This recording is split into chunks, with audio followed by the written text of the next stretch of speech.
Welcome back students. और आज हम लोग स्टार्ट करने जा रहे हैं chapter number 4 measurement of national income. बहुत इंपॉर्टेंट चैप्टर है।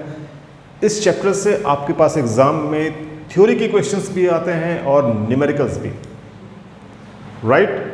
काफ़ी लेंथी चैप्टर है, so we will cover this chapter in 3 parts, right. So let's begin with me. तो इस चैप्टर में हम लोग पढ़ेंगे कि नेशनल इनकम को मेजर कैसे किया जाता है। अब इतनी बड़ी कंट्री में नेशनल इनकम का मतलब होता है production of goods and services. तो इतनी बड़ी कंट्रीज में आखिर गुड्स एंड सर्विसेज के टोटल प्रोडक्शन को कैसे मेजर किया जा सकता है, बेसिकली यही हमारा चैप्टर है। तो नेशनल इनकम को मेजर करने के लिए हमारे पास 3 मेथड्स हैं। First is expenditure method, second is income method and third है value added method. So we are going to start with method number 1, expenditure method. Expenditure method basically इस concept पर बेस्ड है कि इकोनॉमी में अगर goods बन रहे हैं तो उन गुड्स को कोई तो परचेज कर रहा है, राइट। अब गुड्स परचेज कैसे होते हैं, परचेज कौन कर रहा है? हम लोगों ने पढ़ा था सर्कुलर फ्लो ऑफ इनकम में इनकम जनरेट होती है through production of goods and services by using factors of production. तो इन फैक्टर्स ऑफ प्रोडक्शन के अगेंस्ट जनरेट होती है फैक्टर इनकम, जो कि डिस्ट्रीब्यूशन फेज में जाती है हाउस होल्ड्स के पास। हाउस होल्ड्स इस इनकम को स्पेंड करता है गुड्स को परचेज करने के लिए, राइट, यानी कि in form of consumption expenditure. तो इसी कंजम्पशन एक्सपेंडिचर पर बेस्ड है ये theory expenditure method. Is that clear? तो पूरी इकोनॉमी में जितने भी सेक्टर्स हैं वो सेक्टर्स टोटल कितना कंजम्पशन एक्सपेंडिचर्स करते हैं गुड्स में, इस मेथड में हम इन्हीं एक्सपेंडिचर्स को कैलकुलेट करेंगे। तो स्टार्ट करते हैं। तो एक्सपेंडिचर मेथड के हमारे पास 4 कंपोनेंट्स हैं, जिसमें से फर्स्ट कंपोनेंट है प्राइवेट फाइनल कंजम्पशन एक्सपेंडिचर। जितना भी एक्सपेंडिचर इनकर्ड करता है house hold on consumption of goods and services. अब हाउस होल्ड्स में एक हाउस होल्ड्स है और एक है नॉट फॉर प्रॉफिट ऑर्गेनाइजेशन। जितने भी स्कूल्स हॉस्पिटल्स हैं इनके एक्सपेंडिचर भी प्राइवेट फाइनल कंजम्पशन एक्सपेंडिचर में ही इंक्लूड होते हैं। तो हाउस होल्ड के एक्सपेंडिचर को हम लोग बोलते हैं PFC, यानी कि private final consumption expenditure, right. इसका सेकंड कंपोनेंट है government final consumption expenditure, GFCE, expenditure incurred by the government on consumer goods and public services. तो गवर्नमेंट जितना भी एक्सपेंडिचर इनकर्ड करती है पब्लिक के लिए कंज्यूमर गुड्स पर या फिर पब्लिक सर्विसेज पर, like defence, law and order, salary, education etcetera, right. इन सब को हम लोग बोलते हैं government final consumption expenditure, right. So we have third component gross domestic capital formation, यानी कि ग्रॉस इन्वेस्टमेंट। स्टूडेंट्स इस कंपोनेंट को अच्छी तरह से समझिए। वैसे इसको हम लोग ऑलरेडी चैप्टर नंबर 2 में डिटेल में डिस्कस कर चुके हैं। So it refers to the addition to the capital stock in the economy. तो कैपिटल स्टॉक किसको कहा जाता है? Gross fixed capital formation plus change in inventory. Gross fixed capital formation basically कहा जाता है एसेट्स के लिए, राइट। तो यहां पर बिजनेस, जितने भी बिजनेस एंटिटीज हैं अपनी एसेट्स पर एक्सपेंड करती हैं, प्लस हाउस होल्ड रेजिडेंशियल घर बनाने के लिए जो खर्च करते हैं, और गवर्नमेंट जितना भी फ्लाईओवर या ब्रिजेस वगैरह कंस्ट्रक्ट करने में जितना एक्सपेंस करती है, प्लस चेंज इन्वेंटरी कहा जाता है closing stock minus opening stock. Is that clear? So this is GDCF, या फिर इसको ग्रॉस इन्वेस्टमेंट भी कहते हैं। Got it? So we have fourth component net export, यानी कि X माइनस M। सो जब भी मैक्रो इकोनॉमिक्स में हम एक्सपोर्ट या इंपोर्ट को डिफाइन करते हैं, then we have to define it on the terms of expenditure, right. आप इसको जनरलाइज डिफाइन नहीं कर सकते।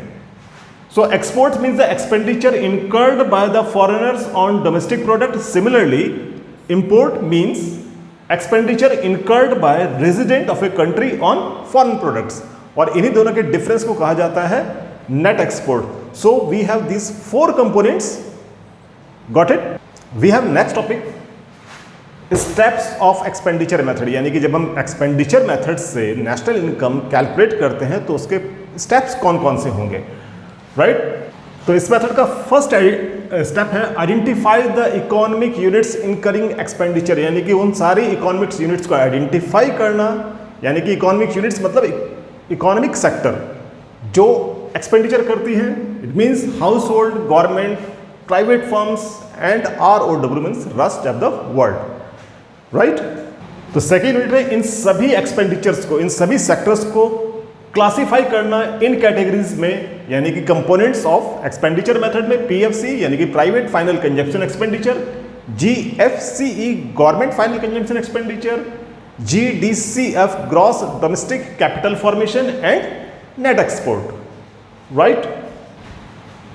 अब step number 3 that is most important, सबसे इंपॉर्टेंट स्टेप यही है, step number 3 to sum all the expenditure, जितने भी एक्सपेंडिचर्स थे इन सेक्टर्स में इनको टोटल करना, यानी कि PFC plus GDCF plus PFC plus GFCE plus GDCF plus X minus M। Now question arises है कि इनका टोटल होगा क्या? इनका टोटल होगा किसी न किसी एग्रीगेट की टर्म में, जो जितने भी हम लोग 8 एग्रीगेट्स पढ़े थे, राइट? तो उन एग्रीगेट्स के टर्म में इसका सम क्या होगा? तो स्टूडेंट्स यहां पर हम लोग बात कर रहे हैं इकोनॉमी में जितना भी एक्सपेंडिचर इनकर्ड होता है, तो अगर हम एसेट्स परचेज करते हैं तो किसी एग्रीगेट में जो फर्स्ट टर्म होती है वो या तो ग्रॉस होती है या नेट होती है, क्योंकि हम यहां पर एसेट्स परचेज करते हैं और परचेज जब भी करेंगे विदाउट डेप्रिसिएशन ही परचेज करेंगे, then that is gross value. तो फर्स्ट टर्म होगा G। सेकंड आता है नेशनल या डोमेस्टिक, क्योंकि यहां पर हम लोग उन गुड्स की बात कर रहे हैं जो इकोनॉमी के अंदर विद इन द इकोनॉमी जो गुड्स परचेज किए जाते हैं, तो that is domestic, right? P constant होता है। नाउ क्वेश्चन अराइजेस कि यहां पर या तो फैक्टर कॉस्ट आता है या market price, then how to determine it?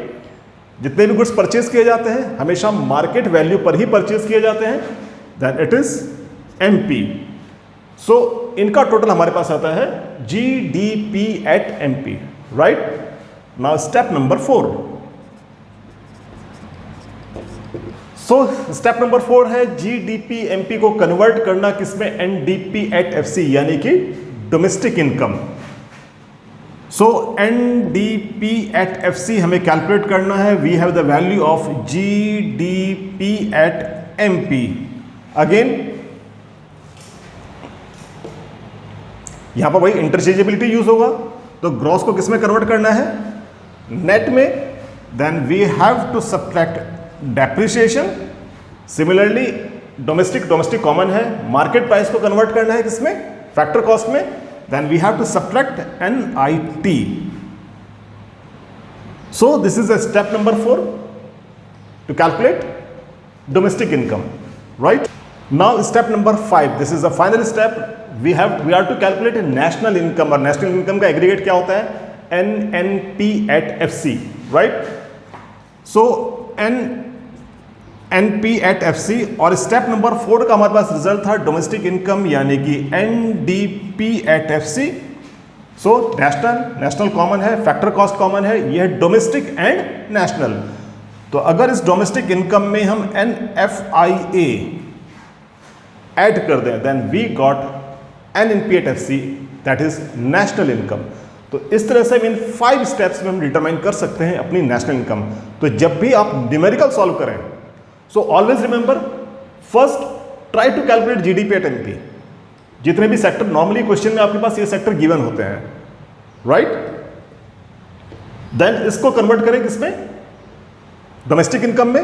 Then domestic income को कैलकुलेट करें नेशनल इनकम में। आपको न्यूमेरिकल्स में कभी भी प्रॉब्लम नहीं होगी। Is that clear? पूरी की पूरी इक्वेशन को एक बार में सॉल्व करने की कोशिश बिल्कुल मत करिए, right? Now we have a topic precautions of expenditure method, यानी कि हम जब भी नेशनल इनकम कैलकुलेट करते हैं तो ऐसा नहीं होना चाहिए कि किसी गुड्स की वैल्यू जो ऑलरेडी कहीं पर इंक्लूड हो चुकी है वो दोबारा से कहीं इंक्लूड हो जाए, जिसको हम बोलते हैं डबल काउंटिंग। तो प्रॉब्लम ऑफ डबल काउंटिंग नहीं होनी चाहिए, राइट?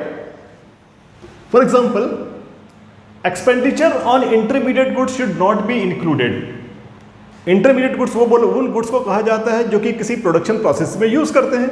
अब वो गुड्स ऑलरेडी कहीं ना कहीं तो बने होंगे, तो जब वो बने होंगे तो उन पर एक्सपेंडिचर भी हुआ होगा, किसी ने परचेज किए होंगे, राइट? तो उस टाइम उनकी वैल्यू नेशनल इनकम में ऑलरेडी इंक्लूड हो चुकी होगी।